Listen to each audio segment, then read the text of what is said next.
अन्नपूर्णाज किचनमध्ये तुमचं खूप खूप स्वागत। आज आपण गुढीपाडव्यासाठी कोणी पुरणपोळी करतं, कोणी श्रीखंडपुरी करतं, तर त्यासाठी घरच्या घरी श्रीखंड कसं बनवायचं, चला आपण या रेसिपीसाठी लागणारं जे साहित्य आहे ते बघूया। या ठिकाणी मी एक भांडं घेतलेलं आहे, त्यामध्ये ही जी आपली पुरणाची चाळण आहे ती किंवा आपले मोदक पात्र असते ते या ठिकाणी घेतलेलं आहे। त्याच्यावरती मी हे कापड कॉटनचं घालत आहे। आता यामध्ये मी हे एक पावशर दही आहे, हे दही फ्रेश दही आहे, खुल्लं क्रीम ते याच्यामध्ये घालून घेत आहे। या दह्याला या ठिकाणी असं फडक्याने गोळा करून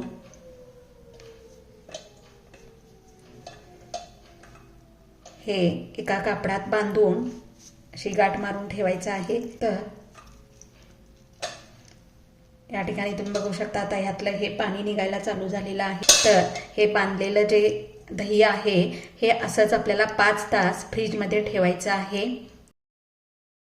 इथे तुम्ही बघू शकता की या दह्यातलं सगळं पाणी या ठिकाणी निघालेलं आहे आणि या ठिकाणी हा आपला दह्याचा गोळा तयार झालेला आहे। आता त्याच्यावरती एक जड भांडं ठेवायचं आहे। या गोळ्यावरती असं जड भांडं ठेवून पुन्हा राहिलेलं सगळं पाणी यातून काढायचं आहे। 5 तासानंतर फ्रीजमधनं हे बाहेर काढायचं आणि त्याच्यानंतर हे जाड वजनाचं खलबत्ता वगैरे त्याच्यावर ठेवायचं आहे, म्हणजे त्यामध्ये राहिलेलं सगळं पाणी नितळून येतं।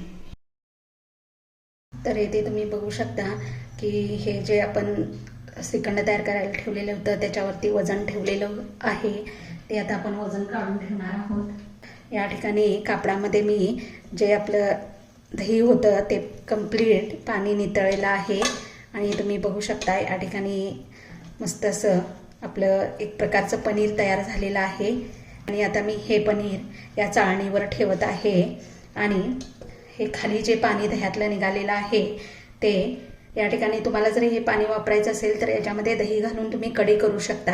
हे भांडं स्वच्छ करून घ्यायचं आहे आणि हे जे दही आहे ते दही या चमच्याने या चाळणीवरच असं घसकटून घ्यायचं आहे, म्हणजे यातली जी क्रीम आहे गुठळ्या आहेत त्या जातात। मस्त असं पेटलं गेलेलं आहे, यामध्ये पाण्याचा अंश कंप्लीट कमी झाला पाहिजे। इथे मी मिक्सरचं एक भांडं घेतलेलं आहे, त्याच्यामध्ये मी साखर बारीक करून घेणार आहे।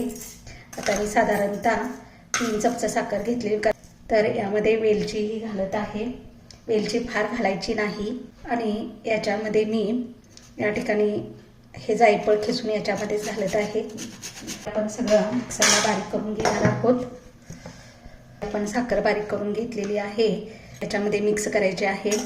आता तुम्ही तुमच्या आवश्यकतेनुसार कमी जास्त गोड बघायचं आहे।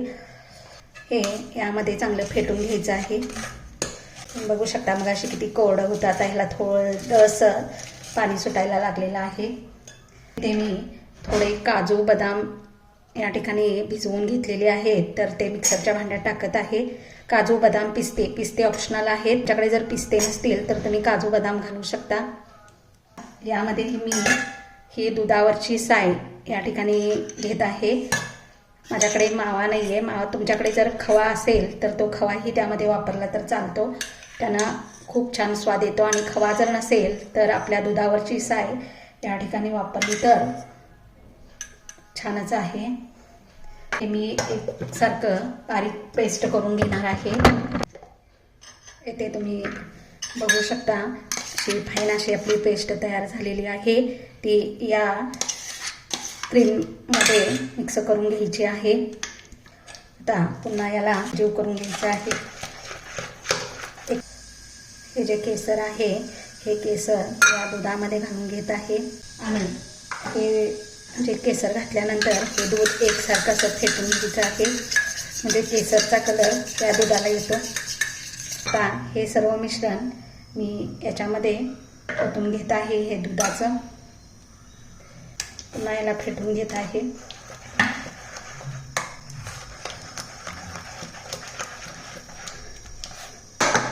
आता हे श्रीखंड मी 5 मिनिटं फ्रीजमध्ये ठेवणार आहे।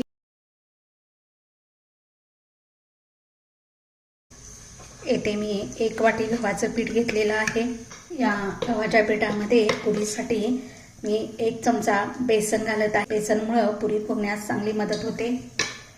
त्यानंतर या पिठामध्ये या ठिकाणी मी गोड साखर थोडी घालणार आहे, कारण गोड साखरेमुळं पुरीला सोनेरी असा कलर येतो. थोडंसं मीठ, चवीनुसार मीठ घालणार आहे. आता हे सर्व मिक्स करून घ्यायचं. तेल गरम केलेलं आहे, अगदी कडकडीत असं मोहन गरम केलेलं आहे. ते यामध्ये या चमच्याने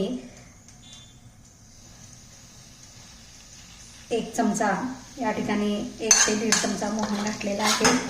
आणि ते मोहन या ठिकाणी या चमच्याने हलवायचं आहे, कारण तेल गरम आहे.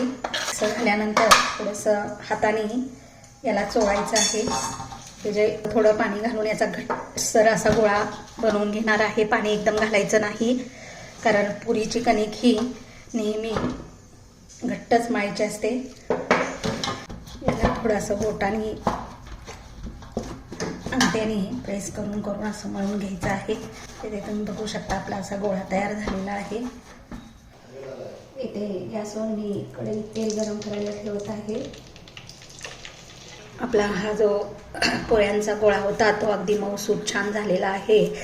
आता याला पुन्हा एकदा एकजीव करून घेणार आहे. त्याला तेल लावून घेत आहे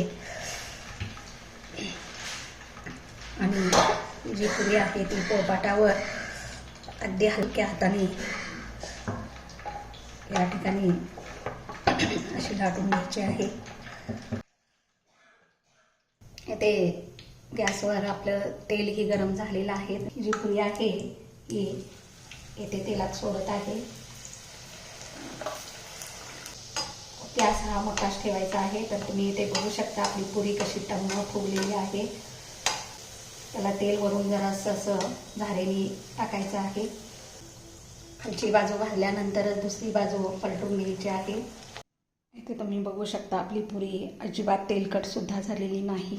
तर असा बेत तुम्हीही करून पहा आणि माझ्या चॅनलला लाईक आणि सबस्क्राईब करा.